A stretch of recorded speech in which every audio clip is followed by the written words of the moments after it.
Let's head to the East, where the third seed is playing the fifth seed. House Lasku's Milwaukee Bucks versus Bray's Atlanta Hawks in the conference finals. Oh no, another East team for Bray to bandwagon. Oh no. yeah. What It's already started. It's already started, isn't it? I mean, yeah. So I've obviously talked to Wildy about the Hawks, and I will put my hands up and say that I have absolutely ragged on the Hawks for how long has Trey been this? His third year, isn't it? So for 2.5 years, I've absolutely ragged on them. I hated their team. I hated Trey Young. I didn't think they were any good. I didn't think Trey Young was going to be an efficient NBA player. I was like, I just didn't like it at all until earlier this season, just post the Vooch trade where Vooch got traded to the Bulls. It was Bulls, Hawks. It was basically the first game after that trade. I stayed up to watch it. I know Alex did as well. And Zach LaVine caught fire, had about 39 points at the half. I was like, he was making shots and I was getting up off my sofa like, what is going on? I cannot believe he's doing this. And then the third quarter started and it was apparent we were never winning the game. The Hawks absolutely dismantled us like we were the worst defense in the league. Now, granted, Chicago is not a great defensive team, but the Trey Young, Clint Capella pick and roll, it was either a lob or it was a floater, or when the help came, it was a three from one of their other guys, and it was like clockwork every single play down the floor. Their offense was clicking, and on defense, they were just working. They were doing enough, and it was at that moment I went, oh, damn, like the Hawks might actually be something, and they did improve, in my opinion, a lot towards the end of the year, and Trey Young has changed his game slightly to be more focused on getting those floaters, taking fewer of those ridiculous 30-footers, making that floater an efficient shot now, because it really isn't for most NBA players. And then seeing the other pieces they have around the outside, the addition of Gallinari, who, they've got Gallinari, Herter, Hunter, Collins, and I'm missing one. Lou, and one more who's injured. Ogie. Oh. Who's injured? Ogie. Bogdanovic is injured. Oh, yeah. Anyway, they've got so many guys on the perimeter there.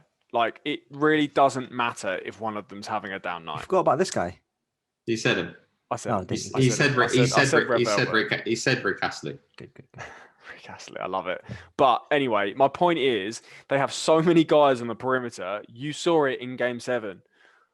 Bogdanovic, really not that good. But we're previewing the East Finals, Bray. That's what we're doing. We don't need to speak about Game 7 again. This illustrates my point. They have so many guys on the perimeter that can contribute, and I'm so impressed with them. I never saw them making it past Philly. Potentially it's not about them, but honestly, they're just playing with it now. They're playing free. I reckon they, after what I've just seen with the Bucks, they've got a good chance. A good chance to get to the finals here.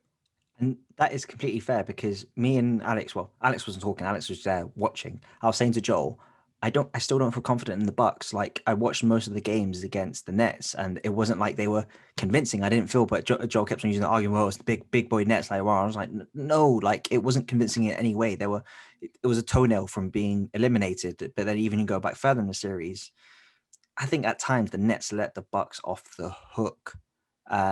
Joe Harris did not turn up. Who? Yeah, he did not turn up. Also they've spoken about this before on the pod. Coach Bud was about to be fired. Oh, it's so true. I expected him. Yeah, he's not gonna be in a job. One for they're gonna be out of the seas. He was fired. He was fired before Game 7 because everyone was so sure they're about to lose. He might get fired if they lose this series against the Hawks. He should get fired. He's been a really bad coach in the playoffs. He hasn't been able to adjust. It's been such a shame because. But they're here now, though. They've got this is the best chance for them to win a championship. This is their best chance. Like I can't believe it. Yeah, they are the favourites. Yeah. It'll be nice to be honest, because I do feel he gets a lot of shit, but he is such a hug. 40 points in a Game 7. He's turned 40. up. Yeah, sorry. Just generally just on that point, in terms of what Bray was saying about, I can't remember what we were saying. The Hawks and their guys. The Bucks, Nets letting them off the hook. Yeah. And again, Drew Holiday has been super disappointing. He's been, dare we say, Eric Bledsoe-esque. It's not quite Eric. Sorry, you're forgetting how bad Eric Bledsoe was. Let's not do him like that. I was being a bit facetious, but at least the one great thing about Drew is he does make some crucial buckets at the end of the game. Like, he could have an awful game, then in the fourth quarter, he just makes some really nice plays that when Milwaukee really need him to, which is, again, really nice to have. Chris Middleton, I'm a big Chris Middleton believer. It does seem that he does do better in home games than he does in away games, because I was really disappointed in his game 7. He had an amazing game 6. I thought he was like one of their best players. When they're at home, he absolute buckets for them. I don't think he was necessarily put in the right positions to get those same looks or get those same ISO plays as he did in previous games of the series within game 7. And excuse me, what you're saying about wings, it's a really good point, because I don't think the Milwaukee's wings are that good. Who are they playing on the wings? What they've got: PJ Tucker, Chris Middleton, wing / guard, and then who they got off the bench? Pat Connaughton. Dante DiVincenzo's injured, and they're not really playing anyone else. That's a good matchup to watch out what they do in the wings. Maybe Brett Forbes might start instead of PJ Tucker. Tucker might be on the bench. But if I'm choosing this Milwaukee lineup, because obviously PJ Tucker is a 0 on offense, but he's making KD work hard, and is probably the reason that KD's foot is on the line for that last shot, because he's tired, and that he airballs the end of the game 1 because he's tired, because he's had to battle against PJ Tucker. Give PJ Tucker his props. Yes, Durant gets buckets, but at least he's making him work for it. Now, I don't think you need to do that for any of the Hawks wings. Exactly. Maybe if someone goes in Fuego, maybe you just bring him in to make it hard. But if not, you just don't play him. You don't realize about the Hawks. See, when Trey is clicking like that, the attention is going to be drawn, and somebody's going to be open. Yeah. The good thing, I just don't think the Bucks necessarily need to double team anyone. I don't think that. I think that they will leave Drew Holiday to completely guard Trae Young, which means that they won't need to double team, so there will be less open shooters. I think that was part of the issue with the Philly series, is that there were times when Trae Young was getting double teamed and there was an open shooter. And I don't think that the Bucks will double team. I don't anticipate them to double team, because I think they'll just leave Drew Holiday on him. I'm not sure what you guys think about that. And I think in the same way that when Embiid was on, when he was like in the first half, a lot of the time you saw Embiid really contesting those floaters, making it quite difficult for Trae to make them. And I absolutely trust Giannis and Brook Lopez to do that for 48 minutes. I think Giannis should be the primary defender on Clint Capella, just so that he can blow that up a lot more. And then when Giannis needs a rest, you bring in Brook Lopez, maybe get a block, put a lot of that off. But honestly, the key to the series, I think, for the Bucks is making sure that Giannis and Brook Lopez completely outplay John Collins and Clint Capella. They have to be so much better than them, because Trae is definitely going to be better than Drew. And I think that it's like the 1 and 2 positions from the Hawks' perspective is where they get in their wins, and the 4 and 5 is where the Hawks the Bucks have to really pick it up. 2 keys for the Hawks for them to win the series is 1, the bench production. I think Ed spoke about this before, how the Bucks, Bobby Portis hasn't really done anything. Bryn Forbes, he had 1 good playoff game this year. I think given minutes or any plays. I just don't get what's going on with Bobby Portis. And this gets to the second point, how the Hawks are going to win this series: coaching. Nate McMillan can outcoach Bud. Okay, he definitely can. I think the key player, if it goes, because I think last season I said if it goes well, it's going to be because Chris Middleton plays well. This series, I thought if it goes well, it's going to be because Drew Holiday plays well. The reason I say that is because you want Trae to be tested on the defensive side. But he won't guard him. Who got him? No, he won't. Okay, no, but He'll be on that's fair. But PJ then, Tucker in the corner when they inevitably play him for 30 minutes a game. cool, that's fair. What I'm going to say is, let's say that's why PJ Tucker may not be a starter. It may be one of the shooters. But who from the Hawks will guard Drew Holiday? They'll cross match it so that he's on Alex, the 2 or the 3. aside from Embiid, who was Philly's best scorer? Steph Curry. Who's guarding Steph Curry? Well, to be honest, we were running Trey through screens like mad in the game. Well, in the games that Curry went mad. Yeah, because my overall point is I'm not sure who you can hide Trae Young if PJ Tucker is outside of the rotation, and who will be guarding then Drew Holiday.